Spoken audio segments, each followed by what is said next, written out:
Welcome to Unleash Your Courage. This is your host, Angela Schroeder. On this show, we talk about taking your life and your business to the next level by stepping outside of your comfort zone and facing your fears. What sets apart those people who are the best leaders, the most successful, the happiest, learning to use, borrow, and loan courage well. This week, we have JC with us. Super excited. Thanks for joining us. My pleasure. Thank you for having me. Absolutely. So I met JC a couple of weeks ago when I was speaking at Clipicon in Las Vegas and heard him speak on leadership and culture, which we will dive into later in the show. And you are just a powerhouse in the industry. So excited to dive into lots of things. Are you ready for this? I don't know if I'm ready. We just had a little bit of technical fun issues with the microphone, but hey, we're here. We're live. I feel like we're just like on mute, just trying to do sign language with each other. But hey, that was me. I always have a lot of problems with the technology. But I tell everyone this is a show all about getting uncomfortable, so I try and make my guests as uncomfortable as possible. So get ready. Off to a good start. Yeah, that was on purpose. Okay, so instead of me telling the audience how awesome you are, I like to have the guests just tell us a little bit about you. So go ahead. Yes. So thank you again for having me. JC Chanowski, coming from Hampstead, North Carolina, near Wilmington, North Carolina area. Been an entrepreneur pretty much my whole life. My father was an entrepreneur, my grandfather in the construction industry. Started out in middle school, singing some candy to kids, got in trouble by the principal. As I grew older, I found that college wasn't for me, so I joined the military at the age of 24. I served 5 years in the military, got out thinking that, hey, I've got all this experience in the military. I can go do whatever I want. Good to go. I quickly found out that was not the case. Being a security master at arms in the Navy doesn't make you qualified to do a lot of things outside the civilian side, outside of security. So I dove deep into the entrepreneurial world, did a bunch of research, and I always enjoyed landscaping. And I quickly found out in Wilmington, North Carolina, there's a ton of landscapers back in 2009. And I was like, well, if there's already a mass flood of them, I don't need to be the next guy. So I found the pressure washing world through the forums and did a bunch of research on that. So in 2009, with my father, Brian, we started Cape Fear Pro Wash. It was fun. I loved doing it, get outside, get to see the changes we can do to the houses. You know, it's immediate results. The house is dirty. We made it clean. Everybody was happy. We got paid. Great. 2010, I got called to go back overseas for the military. So I put my part as the owner on hiatus. My father kept the business running, and I was pretty much gone for almost 4 years. And my dad he ran the company and answered the phones, did the jobs, what he needed to, but we weren't really building the business. 2014, I come back. Still full-time Navy, still doing part-time Cape Fear Pro Wash. And 2016, I was at a trade show for pressure washing, and I found the world of Christmas lights, where you can make money doing hanging Christmas lights. And I love Christmas. Like, Christmas is life. As you can see, I wear my jacket everywhere I go. I love the holidays. I love getting out there on Thanksgiving Day, hanging the Christmas lights, and then having them all up at night. All the neighbors would come out and be like, what'd you do this year, Clark? And they always call me Clark Griswold growing up, because I just like adding lights. And when the season was over, I'd go buy more lights and put them up next year. So we started Patriot Illumination in 2016, hanging Christmas lights for the community. And that's where my entrepreneurial journey really started to blow up and go from there. I had so much fun doing the Christmas lights. It was just so fun to be able to bring joy and experiences to our customers and to the community. And then 2019 is where I met a good friend, mentor, coach, Pat Clark of mine, really kind of talked to him about a lot of high-level things. He introduced me to a coaching world that he was a part of, Conquer. That changed everything. And then we started doing what business owners should do: hire, implement, systemize, and grow the company. And 2019, we went from just Brian and I doing everything to, at our peak, we had 22 employees, or I like to call them team members. I don't like using the word employees, but 22 on our team. And we did just over $1.8 million last year in Christmas lights and pressure washing. And that's the entrepreneurial journey of me. Awesome. Well, we're going to dive into parts of that, but let's talk about the Christmas jacket, the infamous Christmas jacket, and why you wear it everywhere. So Christmas is life. Christmas, I can watch Christmas movies in March. I'll watch them in December. I get excited. Like when I travel with the kids and we see a Christmas store, I'm like, girls, look. And they're like, Dad, no, not even a maybe. And I'll go into the Christmas store. I don't even care what time of year it is. I'm going there. But I had the jacket for a while and I started buying a couple more. And recently in the last 3-4 years, I started doing a lot of traveling in the holidays. And I would take the jacket with me around the airport. And a lot of people look at me like, well, why are you wearing a Christmas jacket in October? We're not even done with Halloween. But then a lot of people look at me and just look up and smile and they get excited about it. And I found that Christmas is very special to a lot of people for many reasons. And by wearing this jacket, if I'm able to bring a smile to somebody that's having a bad day or just bring back a good memory for them of when they were a child or even just recently and impact one life every single day by wearing this jacket and me looking silly, I don't care what time of year it is. I was wearing it 2 weeks ago in Moab, in Salt Lake City, you name it. I'll wear this jacket everywhere. It's just knowing that the possibility of impacting one life, bringing a smile, changing somebody's day because of this jacket is why I do it. And I love it. And I'll keep doing it every single day I travel. And I look forward to just seeing the next person walking through the airport and just look up at me and smile. And that's why I do it. And that's why I love wearing them. Oh, it does bring a smile. I've seen you wear it several times now, being at 2 different conferences with you. And yeah, it does automatically when I thought of them, my own experience. I mean, just looking, it's an automatic experience of smile and joy. And I didn't really think about that, like how it made me feel of whether you're laughing with you or whatever, the joy that it brings, until listening to you on your lives tell the story about it. Yeah, I think for a while, everybody's like kind of joking about it. Like, where's the jacket or why are you wearing the jacket? And now it's, why aren't you wearing the jacket? So it's almost expected from my friends and people in the industry. But again, it's still, literally 2 weeks ago, flying through the airport and same thing. I've had flight attendants stop me and dance, like just start playing some Christmas music and dance. Like, even doesn't matter where I go. It could be the gas station, the grocery store. The kids they just give up on me. They just know it's going to happen. But it's just so fun seeing people just get so excited about a jacket because it just brings back so many amazing feelings for them. So I'll keep doing it. And if I can encourage others to do it too for the same reasons, and we'll just start a trend. It does. It's fun watching how much it sprinkles joy into the world. So why not? I love that you're intentional about that. All right, we have lots of Facebook comments. If you're not already registered with StreamYard, we can't see who you are. Ryan, hello. And so if you're not registered with StreamYard and we can't see who you are as a comment, just tell us who you are. But thank you for the people that are commenting, letting us know you're here watching on Facebook, or if you're listening on Turf Step Radio, thanks for being here live. If you have questions, you can feel free to drop those in the chat too, and we will try and get to them as well. So, okay, what else do I want to dive into first? Okay, your lives. I just talked about that. How you decided to get really uncomfortable recently.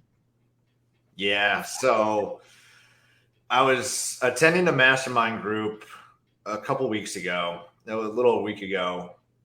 2 weeks ago now. And one of the guys was up there, he was speaking and he was talking about how he had to get comfortable being uncomfortable going live on Facebook so that he can just be able to promote himself, his brand and his company more.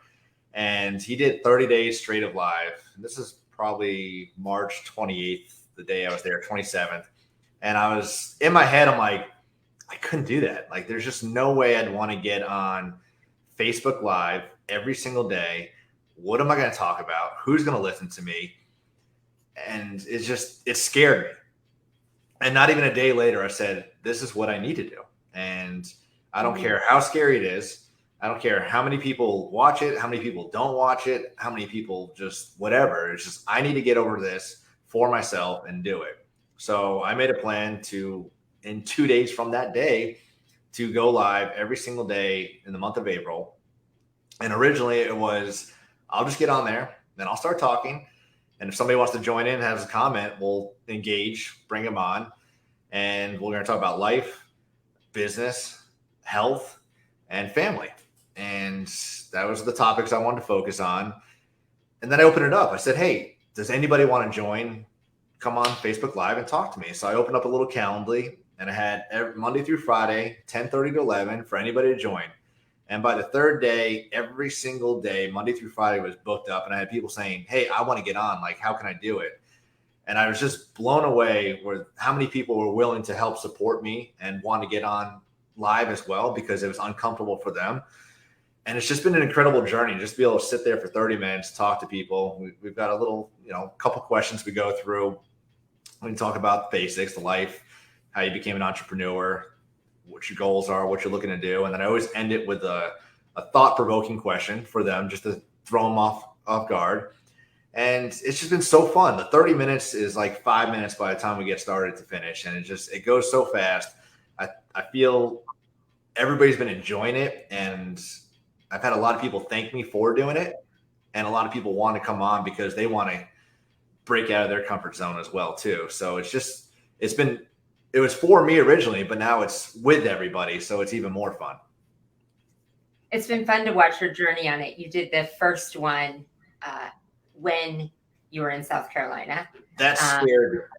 South, yeah, that took me 30 minutes to actually hit the live button, and 6 different locations. Like, I'd set the camera up and I'm like, all right, we're going to do it. And then I'm like, no, this is not good. What if somebody walks by? And then I go inside. Then I go outside. Then I went to the gym. And finally, it was just like the finger was there and there was nothing moving. And I finally pushed live. And you can't back out of it. And I've done videos where I'll record them on my phone and I'll go through and there's 28 videos of the same thing. Like, hi, this is JC, blah, blah, blah. And I'll like say a word wrong. So we'll stop that, do it over again. And the thing about live, there's no retakes. So it was really a way for me to just get rid of that. And whatever happens, happens. If I stumble, I stumble. If I spit, I spit. If I say a bad word, we'll move on and go from it. But it's just the only way I can get over it, just finally just stop trying to perfect everything and just execute. And I'm laughing to laugh with you because you've talked about, and I saw how hard that first one was, but that's a lesson in our fear, right? The first time was really hard for you. Like, it was getting uncomfortable. It was making a choice that was difficult to embrace what you were feeling and jump to the other side. But then it was that one-time decision. You committed and you went live telling everyone you would be live for the next 30 days. So it really was just the difficulty of that one decision. And then every day from there happened from it. Yep. And like all the growth every single day, like you said, not only in yourself, how you've grown every day, and how it's become more comfortable, but how there's been that ripple effect and you encouraging and getting other people to step outside of their comfort zone. Yeah. And I did an interview with a friend of mine, Chris, on Monday, and he said to me, he's like, why are you doing this? And I'm like, I just wanted to do it. I needed to do it for me. He's like, because I'm trying to do it and I just don't think I can do it. I'm like, Chris, I didn't think I could do it either. And then I just turned the microphone on, I turned the camera on, and I'm doing it. Is it perfect? No. Could it be better? Absolutely. But again, it was about executing and not hitting perfection, but just being able to do it and work my way outside of being uncomfortable. I'm still uncomfortable when I do it by myself. So being with everybody helps a lot. Like Saturday, I brought my daughter on, and I think I made her really uncomfortable.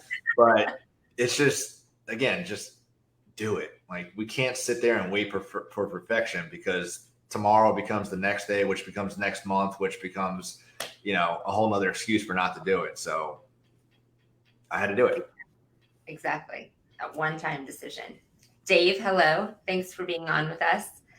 Okay, so you talked about people supporting you, all the people that have come along the way, and how it was surprising how many people not only were encouraging you, but wanted to join you. You said wanted to be on your show, and just that tremendous outpouring of support. So let's talk about that in your post today, or post on Facebook today, of just having a community of support that rallies around you and why that's important. Yeah, it's the people you surround yourself with, they can lift you up or bring you down. And I've learned that over the years. And I've changed the relationships I've had with people over the years because I can see, who wants to see you grow and who just wants you to keep the status going, the status quo. And I'm really invested in my relationships and my network now and the people I'm with. And the last 6 months has just been explosive on really the last year, I should say, on the realization of how important your network is and how much impact they can have on your lives. And there's days where I just don't want to do anything. Like I don't want to do a live. I don't want to go to the gym. I don't even want to be at work some days.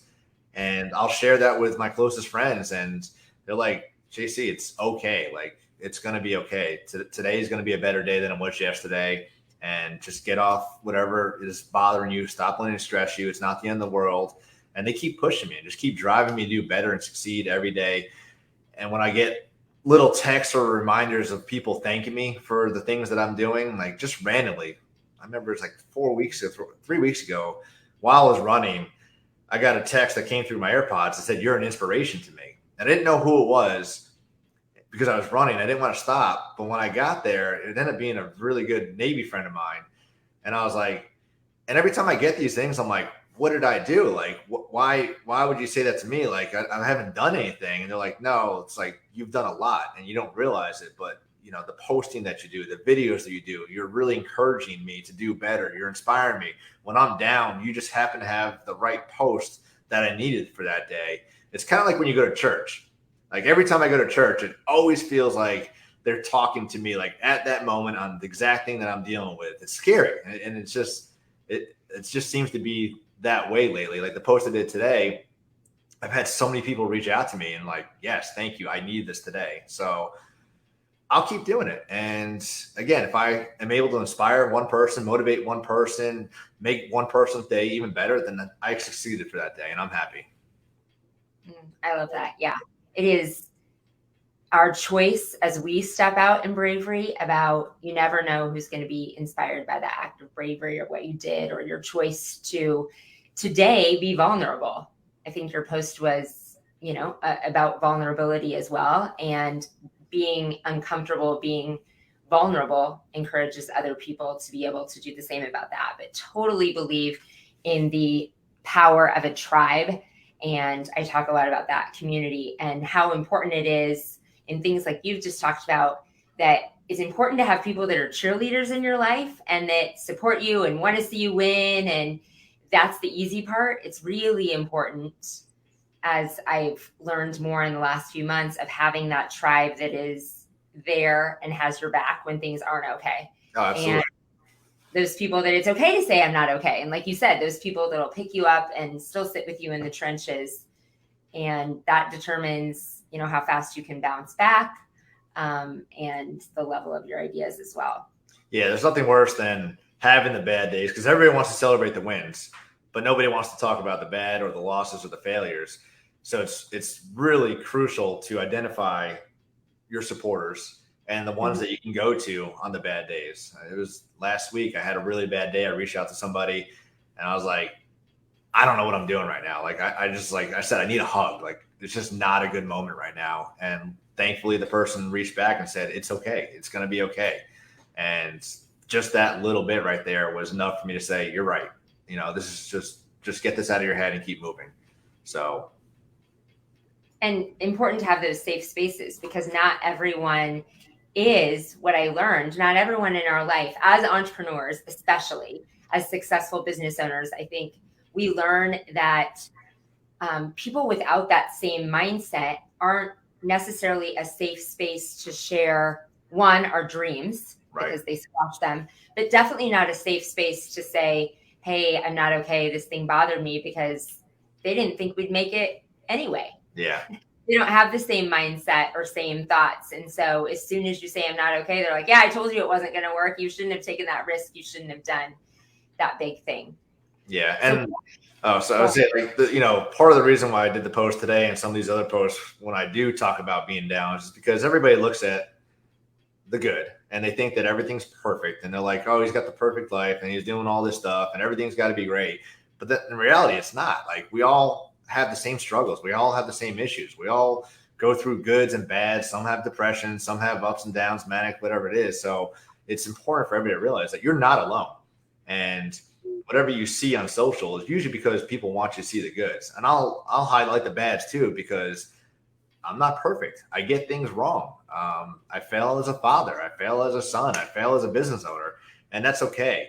So I just like highlighting those things so people know, like, you are not alone. Like, if today was a bad day for you, it's probably a bad day for somebody else too, and we're all going to get through this together. So it's just important to recognize that. Don't think that you're on the bad luck side and nothing's ever going to go right for you, because it just might happen to be a bad phase for you, but things will get better and you are not alone. So it's important to reach out and talk about those things so it doesn't get bottled up and you can express your feelings, like you said. Yeah. No, that's so key. That's a good point. Letting everyone know that they're not alone.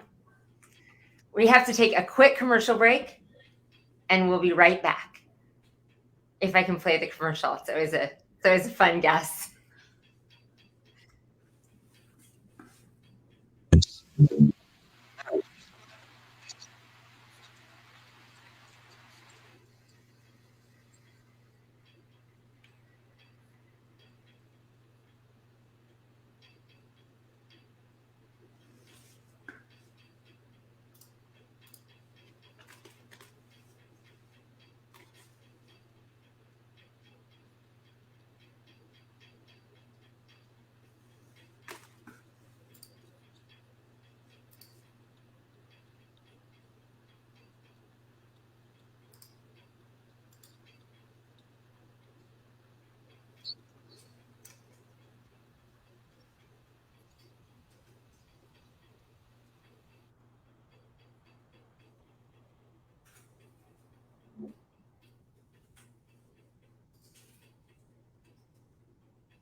And we're back. Ooh. I don't know why it always amazes me I play a commercial successfully. It's like awkward silence there. It is awkward silence to you and to some of the people on Facebook. I don't know. There's not perfect technology. Oh, goodness. Hey, David. Thanks for being with us. David is local here in Omaha. Great lawn and landscape person. So thanks for being on. Okay. Where are we diving in next? So bridging on the last thing that we were talking about, that you were letting people know you're not alone, and, you know, saying the good and the bad and not just the typical social media highlight reels. In your talk at Clipa on leadership and culture, you talked about this, my bridge to that, toxic positivity. And so many people are putting that out there in so many ways, not only as leaders, but as that fake social media, like everything's good in my life, everything's positive.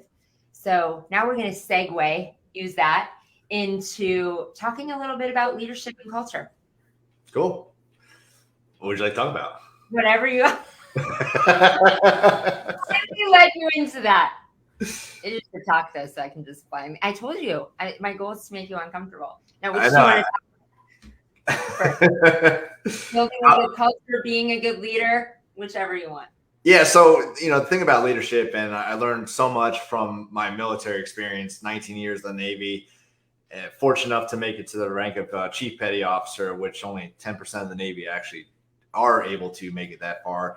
It might change a little bit over the last couple of years, but is that everyone is a leader.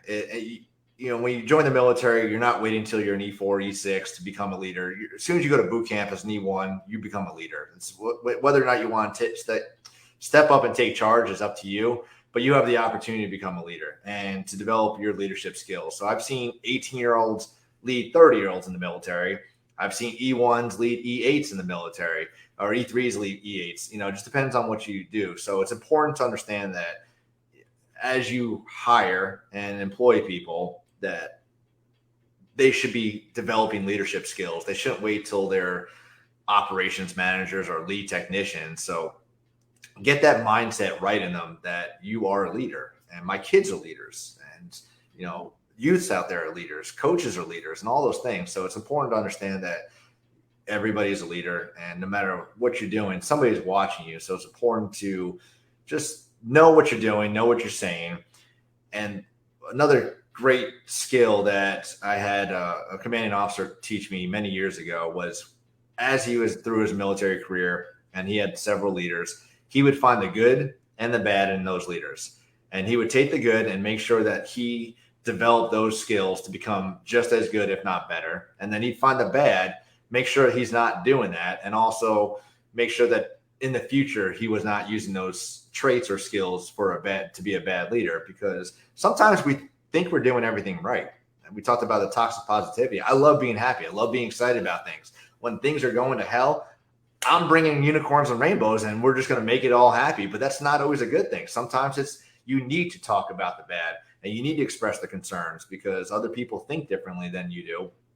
So to bring it to their level and to address it at their level is important, to just, other than saying, oh, it's okay, don't worry about it, the world's on fire, but we'll get through it, and just put those feelings away and just keep pushing forward. So it's important to recognize those things. And I just learned about this a couple months ago about toxic positivity, and it's such a cool thing to learn about, because I thought I was doing everybody a favor, and it turned out it was not a good trait. So now, bye-bye toxic positivity. If things are bad, we're going to talk about the bads and figure out how we can get through it. So just, knowing what's a good leader. Communication is one of the biggest ones, because I see a lot of people fail as communicators. One, they don't listen. It's just me, me, me, me. I'm telling you what to do. This is how we're going to do it, and I don't care what you say. So being an effective communicator and understanding how people receive communication is very important, because not everybody will receive communication the same way. Some people you can tell, hey, go make this happen, and they're going to make it happen. Some people you need to show them, put it on paper, give an example. And it's important for you to understand that, because if you give them a mission or a task and you don't communicate properly and they do it wrong, then you're going to get angry with them and they're going to look like a failure and they're not going to want to try. So it's real important to get on the level of your team and understand the different levels of communication that's needed to make them successful.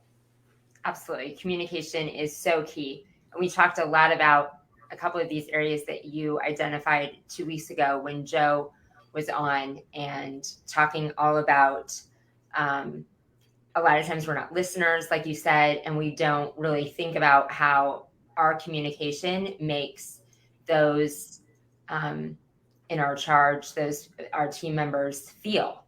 And taking a moment to not only listen, but realize the communication isn't about us, but how are we making them feel in each and every conversation.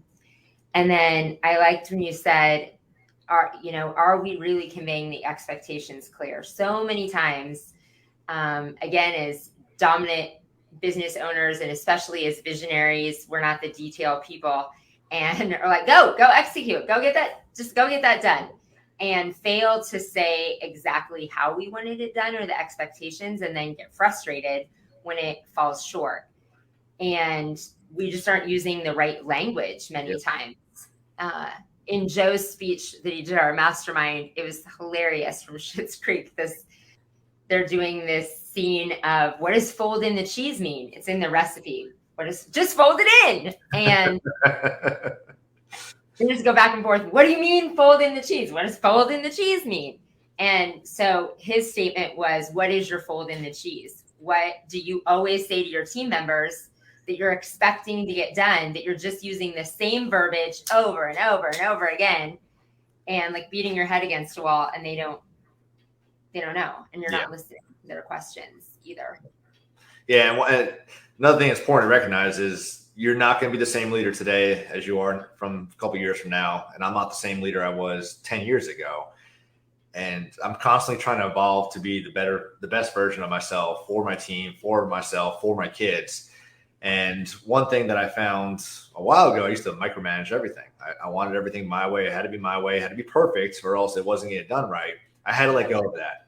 And that's hard for a lot of people because they feel that if it's not up to their expectations and completely perfect, what is perfect, that it's not good enough. And that's where we fail short as leaders, because now we're constantly looking over the shoulders of our team and correcting them. And it's like, this could have been done better.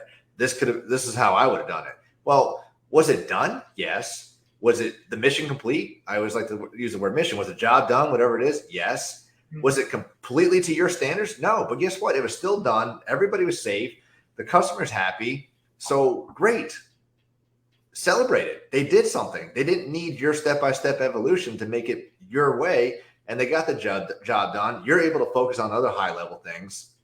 And I remember my Joe, operations, he used to call me. He's like, JC, I'm on this job. What would you do here? And I'm like, Joe, what would you do? And he's like, so blah, blah, blah, blah, blah. I'm like, cool, do it. Is it exactly how I would do it? No. But I wanted to empower him to feel comfortable to take on those tasks without having to call me. So over the months, the calls got less and less and less. And he just felt comfortable making the decision on his own, build his confidence, empowered him to do his job, become a better leader himself. And I'm like, Joe, what happened to the calls? He's like, well, I knew you were just going to tell me, just go ahead and do it. So, if it wasn't a disaster or unsafe, then I'd be like, Joe, this is how I would do it probably. I just let it go and he'd get it done. He felt good. I could focus on other things and it was a win. Those are the words that we need to remember that are so hard. I reference it a lot as hanging on with a tight fist, or just completely letting go. And it's hard to do that, but you can't ever take your business to the next level. As you know, you can't ever remove or replace yourself until you let go of all, and can be completely hands off. Because if they're always coming to you, if you're not empowering them, and I love the example you used of coming to you with questions, because there's no way to grow as a business owner if you have to constantly be in the middle of questions or be in the middle of everything. Yep. So you got to trust in them, and then they'll trust in you, and you'll be amazed at the things that can come from that. Exactly. I need that reminder. I'm going to circle it right on my board somewhere. I always need to, that's always the thing I need to do is let go. Okay. Culture. What about, no. I want to skip back. Squirrel. Back to the Squirrel. I got distracted. I didn't want to miss this on the leadership part. Whether you talked about it in your speech or I've heard you talk about it on another platform. Also, as leaders, our emotions, getting our emotions in check that don't come out on our team. Yeah, so that falls under leadership and culture. That they really tie into each other. It can be the bridge.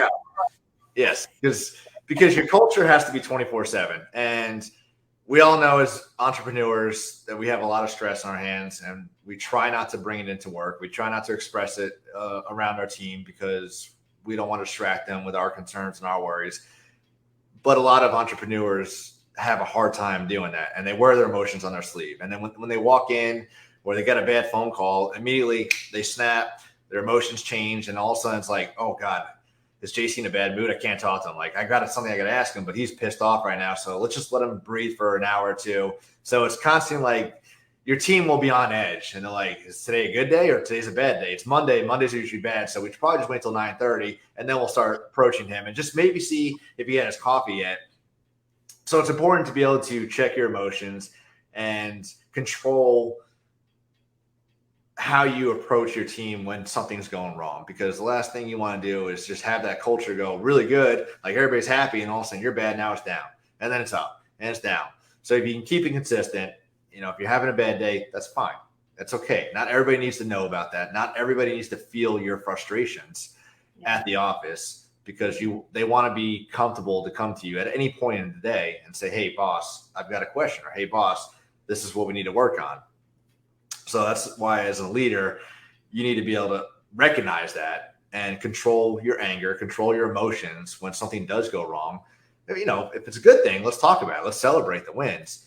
And if it's personal, it's bad, the office doesn't need to know about that. The team doesn't need to know about that, because they need to stay consistent, and they rely on your consistency to perform throughout the day. Absolutely. And you have such a powerful message in that. I'm glad you tied it all together. If I just would have stayed out of the way, you would have skated us right into talking about the squirrel back, right? Okay. Oh, you have built such a great culture, and talk more about the elements about that, like breakfast, you making breakfast for the team, other things that you intentionally build culture. Culture is important. You're going to have it whether you want it or whether you don't want it. And it's more important to be intentional about it and have it, because I've seen a huge shift over the last 10 years on the focus of how much money I'm about to make an hour, or how's the culture in the company. We've seen people leave for more money and then say, hey, I want to come back because that dollar, that $5, whatever it was, it wasn't worth it. Like, there's no value there. They don't care about me. I'm just a number, and you appreciate me. You care about us as a family. You care about us as a team. Again, I take away the word employee. We're a team. We want to build everybody up, coach them through things. So it's important to establish your culture and make sure that it's a positive culture, so that you want your team to want to come to work. You want them to want to be there, not feel like they have to come there. I'd say we like to create careers, not jobs. Careers are long-term, jobs are temporary. So whether you're hiring seasonal or full-time, it could still be a career, because you never know the talent you're going to get from them. And they might just be the next rock star that you need to bring onto your team full-time. So just get rid of that and focus on everybody as a one, everybody as a whole, as a family. I love the word family. I bring my kids in all the time. We have dogs there running around usually. Even when we have the UPS and mail person come through, they're like, wow, this place is amazing, because we have photos of our team on the walls. We don't have Jordan doing dunks saying success, or somebody climbing a high mountain saying reach the peaks or something like that. Not that there's anything wrong with that, but we have our family on the walls, the team, so that when people come in, they see that, they can envision themselves and say, like, I want to be on that picture next year. And they have something to strive for, because they have something to be a part of now. So it's just real important to figure out your culture and make it work, make it fun, make it exciting for them. We do the breakfasts. I've had my daughters come in and take down the items that the people want for breakfast and then go serve them, because we're no better than everybody there. We're all a team. We work beside each other. So I want everybody to understand that, like, I'm there with you, for you, as a team. I love that you bring your girls in to do that too, because it does create even that stronger sense of, like you said, making people feel not only like they're not employees, that they're team members, that this is all a big family. Yeah, and the kids love it, and the team, they love it. They'll play jokes on people. They'll write. I got our Patrick. I mean, he'll come in days and just have 50 sticky notes all over his computer with different things that my daughter would write for him. And it's usually just funny things. And he's like, don't I ever get a serious note? And then I think one day out of the last 2.5 years, he got something like, good job. But usually it's just poking fun and stuff. So it's nice that the team respects my kids, and my kids absolutely love everybody there. They know them by their first name, and they look forward to seeing them. They get more excited about going to the office than they do going home. So.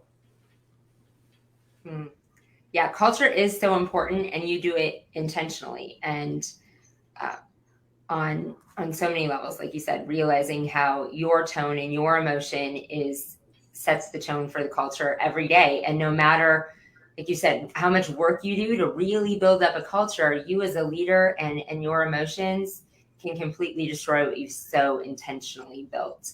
So being present in that, and then intentionally those acts every day of building what that is that you want, building that family. People think, like you made a reference to people leaving because they make more money. And so many people think, I think Joe shared that when he was on too, 80% of people think, 80% of management thinks that people leave for more money, where in fact, 80% of people leave because of the person that was their leader, the one person that's their direct leader or someone in leadership. and how that made them feel, which is much more important to people. Yeah. It used to be, how much could you pay somebody? Now it's how much do you value somebody? Yes. And that they feel like not only that they're a part of family, but as you said, that this isn't a job, that they know that it's a career, that you're invested in their long-term, and there's a long-term plan for them there as well. Yep. So we talked about family in the culture. Talk a little bit about your family and how you weave in being a dad and running a business. Yeah, so I'm very fortunate. I got two, I call them warrior princesses, and some days I call them dream killers, but no matter what, I love them to death, and they are my life, and they know this. And that's what's fun about us, is that I can joke around with them all day and every day, but at the end of the day, they know that daddy loves them, and I want nothing but the best for them.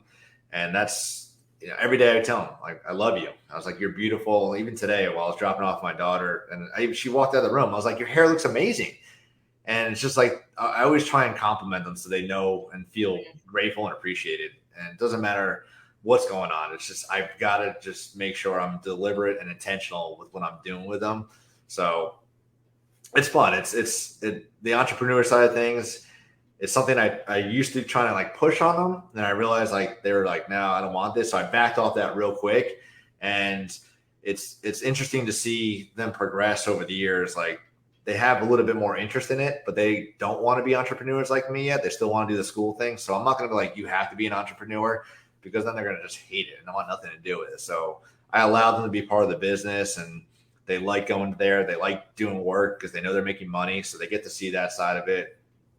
And it's important for me for them to be able to see both sides of the spectrum. Like, school is good and serves a purpose. Mm-hmm. But I'm not going to throw out like random degrees that just serve no purpose, because I don't want to insult anybody today, but it's not for everybody. And I've tried school, and school was just not for me. I don't like it. I don't like books, and it just was not for me. So I want them to see that school is important, and it can play an important role in your life. But on the flip side, you can be brilliant and be an entrepreneur and be very successful without school too. So I'm going to leave that up to them to decide what they want to do. I'll support them either way.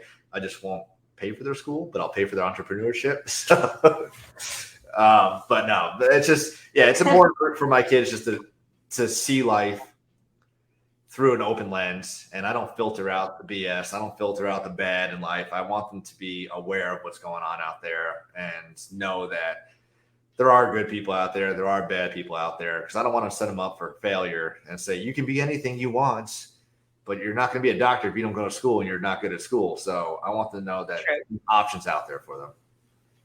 I think on being kids of entrepreneurial parents, since my kids have been on that journey too, it is a lot about what is caught, not necessarily what's taught of what we say, just how much of they see our lifestyle, how hard we work, the different things. And my kids being on the other side of that, Hildy, I say all the time, she must not be in here live because she hasn't made a comment. Usually she's quite chatty in the box.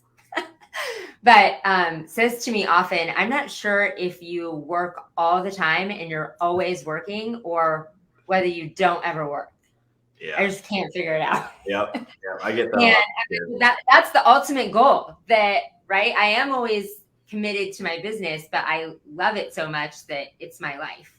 And I don't know if they've quite figured out if they want to be entrepreneurs yet, or what they want to do, because they see the power of, that's been their whole life, of seeing a parent not working for someone and creating something, seeing that creation, seeing you be able to design your life and design your life around them, and be, like you said, intentional with them. So it's interesting. I think it's interesting watching my own kids. I think it's one of the most interesting things, watching kids of entrepreneurs grow up and figure out, like, oh, what is this? Yeah. And it's hard because most of their friends, their parents are working the 9 to 5. And again, there's nothing wrong with that. No. Maybe we're the weird ones by doing the entrepreneurial side of things. And I wish we had some more entrepreneurial families in the area that I could associate, like they can hang out with and just understand, like, daddy's really not that weird. Like, he's got a lot of freedom.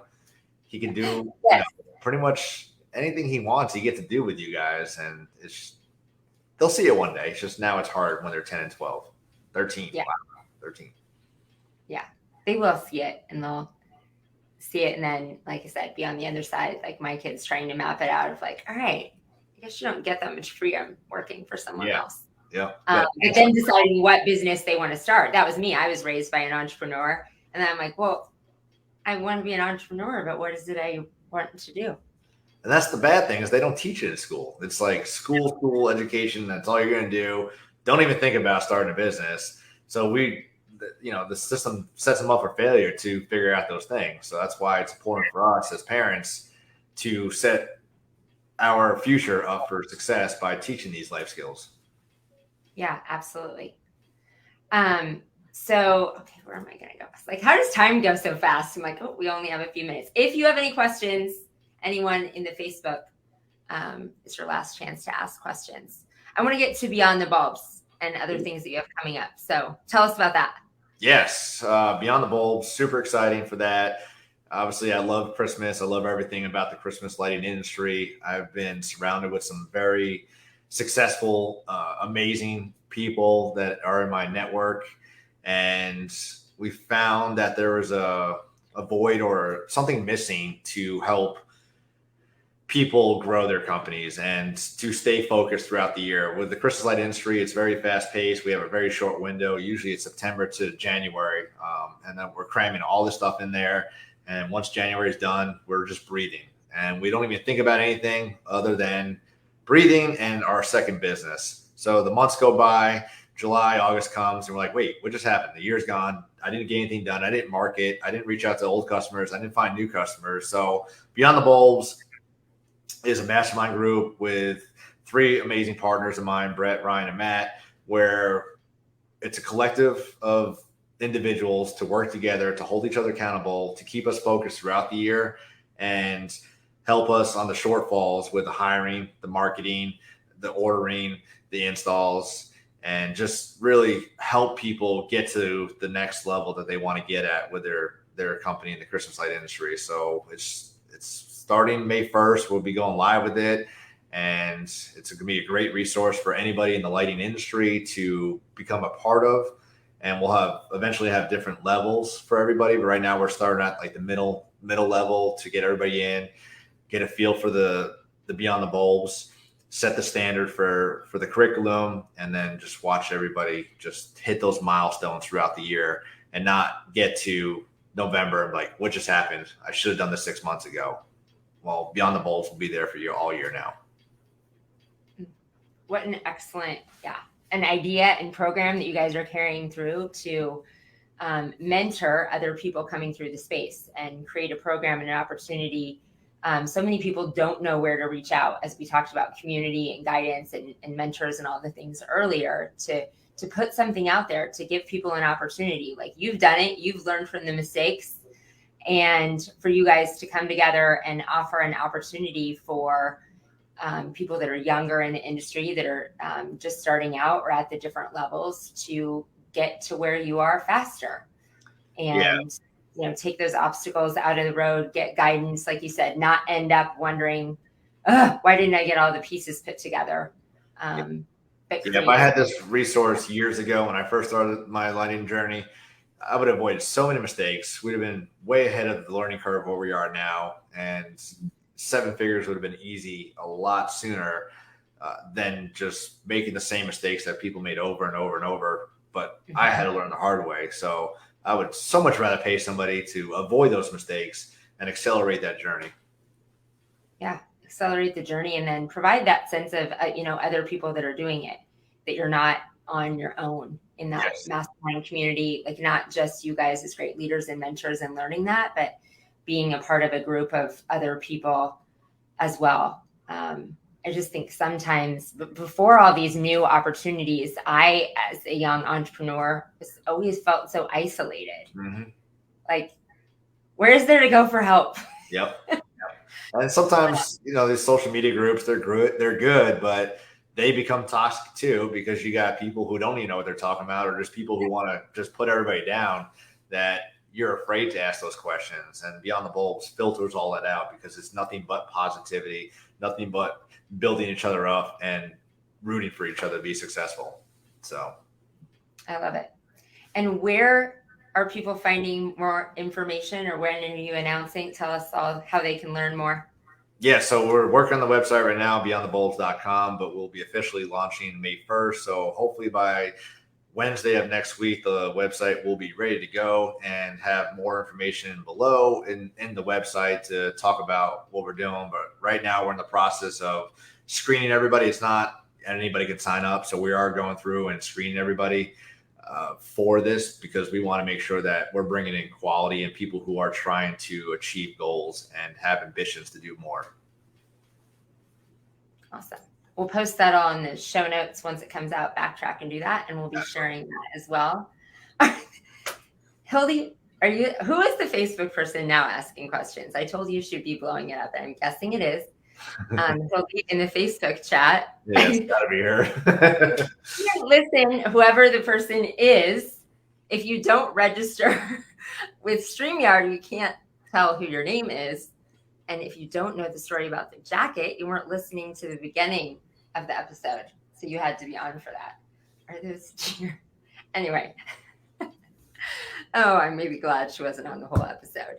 Okay, so I'm going to let you share parting words instead of, I debated. I could have a whole list of firing you rapid fire questions. Yes, I see red in there. Red's never good. I loved your questions for your guests at the end of yours. Like, let's ask a random life question and have you answer it. I love that. It's thought provoking, gets you caught off guard, and makes you think for a second. Well, okay, I might ask you one. But before I do that, any parting wisdom you want to leave with the audience? Yeah, I mean, the big thing I've learned over the last year, I've done a lot of personal growth and exploring things and just knowing that there's tons of resources out there and you need to look into it and ask. You can't just sit there and expect somebody to come to you with the answer. If you're not asking, you're really just failing yourself. It's okay to fail, which is really important to understand because we fail often. And when I like to tell everybody, is you're going to fail forward, learn from it, teach your team about the mistake or the failure and how you can avoid doing that in the future because it's a learning experience for everybody. And have fun. If you're not having fun in life, why are you doing things? For me, if I'm not having fun at work, if I'm not having fun with the kids, we make fun into things. And just because it's a job doesn't mean you can't have fun. As long as the mission's getting complete, you can still have fun doing it. So everybody likes to have fun. Remember that as part of your culture, or should be part of your culture. So explore that option on how you can have fun at the office or in the field, whatever you can. And just enjoy life. Life's short and there's so many great opportunities out there for everybody. So reach out, network, ask questions. And if you have anything about the Christmas light world or anything, you can reach me on Facebook, Instagram. I don't know how that works yet. I'm still trying to figure that part out. And I think we might have a TikTok for me. I don't know, but Facebook's easy. And yeah, thank you. Is that the next uncomfortable TikTok? I don't have TikTok. That's just scary. I know it's important to get on there, but for me, like the TikTok mindset for me forever was just completely wrong. I guess I don't know. I didn't want to deal with it. And I don't know that it's scary. It seems annoying. It seems like one more. I'm comfortable. I'll write it down. I don't want to get uncomfortable again. Well, that was going to be your choice to answer. What is the next uncomfortable thing you need to do? You can answer that or not. Or I was going to steal your question to Megan of if there's one person you could eat dinner with, past or present, and what would you eat? It'd be my grandfather, and he passed away 20-something years ago, probably longer than that. And I was close with him, but not super close. But I'd love to sit down with him and just show him what I'm doing. And because of him, my father was an entrepreneur. Because of my father, I'm an entrepreneur. So I'd love to thank him and just make sure that he's proud of what I'm doing today. Oh, I love that. Thanks. What would you eat? That's the second part. Probably kibasi and eggs because was his favorite meal, or meatloaf that my grandmother makes, which is really awesome with ketchup on it. Oh, yeah, that's a great story. Do you want to answer what's the one next thing you need to do to get uncomfortable? Ooh.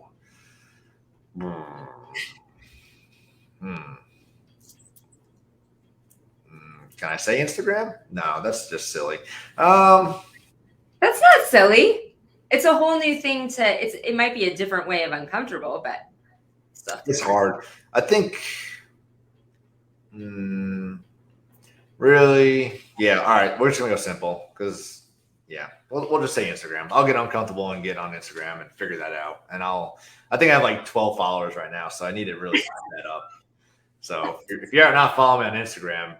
And that's not an easy answer. It's a whole nother platform. It's a whole nother growth. It's a whole nother trying to get people engaged with you. It's uncomfortable on a lot of levels. Oh, I'm super lazy. Like everything you see on Instagram is automatically shared from Facebook. So I need to figure that out because I see so many cool things being done with Instagram. So I'll dive deep into Instagram. And let's say, what's today? April.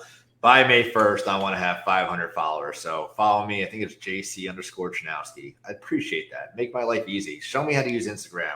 Tag me. I don't care. We'll figure it out together. Okay. You just put it out there. So that's your next thing. Well, thank you so much for being a guest. This was a great time. I knew it would be. But we appreciate all the wisdom that you shared with the audience. I am honored to be here. I look forward to getting on again in the near future, and I'm sure we'll see you soon. All right. Thanks, everyone, for joining us live, whether you are on Facebook or with us on Turf's Up Radio. We're here every Wednesday live at 4:30. Make it a great week. And what is one thing you need to do this week to get uncomfortable?